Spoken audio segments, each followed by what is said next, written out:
Guys, good morning. যদি তোমালোকে অসমৰ আৰক্ষীৰ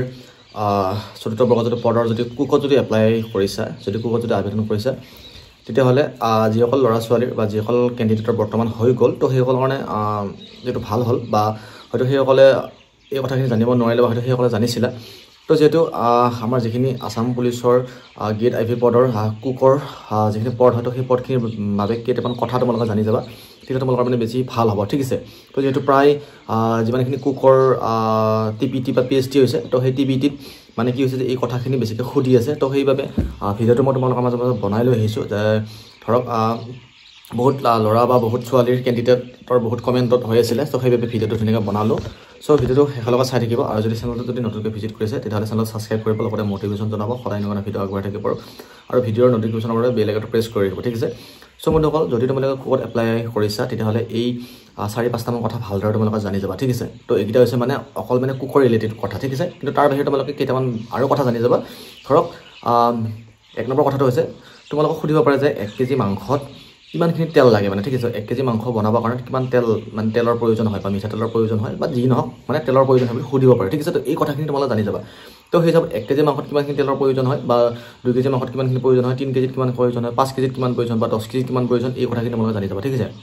তো তাতে মানে বেছিকৈ সোধা গৈছে 1 কেজি মাংসত কিমানখিনি তেলৰ প্ৰয়োজন হয় বুলি সোধা গৈছে তো সেই হিচাপত তোমালোকে 1ৰ 5ৰ 10ৰ বা 2ৰ মানে সকলোবিলাক জানি যাবা মানে ঠিক আছে তো 2 কেজিত কিমানখিনি তেল লাগিব 3 কেজিত কিমানখিনি তেল লাগিব সেইখিনি কথা জানি যাবা ঠিক আছে নেক্সট তোমালোকে 1 কেজি মাংস কেইজন মানুহে খাব পাৰে মানে ঠিক আছে তো 1 কেজি যদি মাংস বনাও তো বনাই উঠি কেইজন মানুহে আমি খাব পাৰোঁ তো তাৰ ওপৰতো মানে প্ৰশ্ন সুধিছে ঠিক আছে তো সেইবাবে এই 1 কেজিত মাংস বনাবৰ কাৰণে কিমান তেল লাগে বা 1 কেজি মাংস কিমানজনে খাব পাৰে তো সেই হিচাপত 1 কেজি মাংস যদি যেনিবা জাষ্ট এটা উদাহৰণ যদি 10জনে খাব পাৰে তো 2 কেজি মাংস কিমানে খাব পাৰে 3 কেজি মাংস কিমানে খাব পাৰে 5 কেজি মাংস কিমানজনে খাব পাৰে বা 10 কেজি মাংস কিমানজনে খাব পাৰে তাৰ ওপৰত মানে এনেকৈ অলপমান তোমালোকে জানি যাবা ঠিক আছে নেক্সট তোমালোকে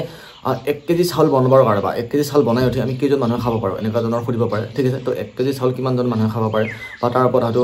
বেছিকৈ সুধিব পাৰে 10 কেজি চাউল কিমানজন মানুহে খাব পাৰে বা 5 কেজি চাউল কিমানজন মানুহে খাব পাৰে বা 100জন মানুহে খাবৰ কাৰণে কিমান কেজি চাউলৰ প্ৰয়োজন হ'ব এনেকুৱা ধৰণৰ সুধিব পাৰে ঠিক আছে বা 100জন মানুহে খাবৰ কাৰণে কিমান কেজি মাংসৰ প্ৰয়োজন ঠিক আছে এনেকুৱা ধৰণৰ সুধিব পাৰে তো এই কথাখিনি তোমালোকে অলপ জানি যাবা তো নেক্সট তোমালোক আছে 1 কেজি দালি কিমানজন মানুহে খাব পাৰে ঠিক আছে তো 1 কেজি যদি মচুৰ দাল বনোৱা হয় তো সেই মচুৰ দালখিনি কিমানজন মানুহে মানে আমি খাব পাৰোঁ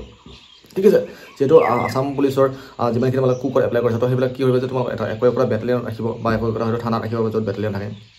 ঠিক তাৰ হিচাপত তোমালোকে জানিব লাগিব ঠিক আছে কেতিয়াবা হয়তো তোমালোকে ট্ৰেইনিং চেণ্টাৰটো থাকিব লাগিব পাৰে তো ট্ৰেইনিং চেণ্টাৰ যিহেতু বহুত কেণ্ডিডেট থাকে তো তেতিয়া তোমালোকক এই কথাবিলাক জানিব লাগিব চ' সেইবাবে 1 কেজি দালি কিমানজন মানুহে খাব পাৰে বা 100জন মানুহৰ কাৰণে কিমান কেজি দালি লাগিব বা 50জন মানুহৰ কাৰণে কিমান কেজি দালি লাগিব এইখিনি কথা তোমালোকে অলপ গুৰুত্ব দি জানি যাব ঠিক আছে নেক্সট তাৰ উপৰি তোমালোকে কিছুমান কথা জানিবা যে আমাৰ অসমৰ সংগীতটো কোনে ৰচনা কৰিছিলে মানে অসমৰ জাতীয় সংগীত বা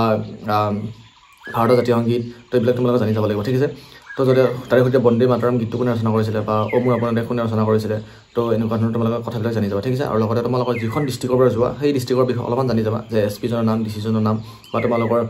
অসমৰ প্ৰথম মুখ্যমন্ত্ৰীজনৰ নাম জানিবা বা অসমৰ লাষ্টৰ মুখ্যমন্ত্ৰীজনৰ নাম অসমৰ প্ৰথম প্ৰধানমন্ত্ৰীজনৰ নাম বা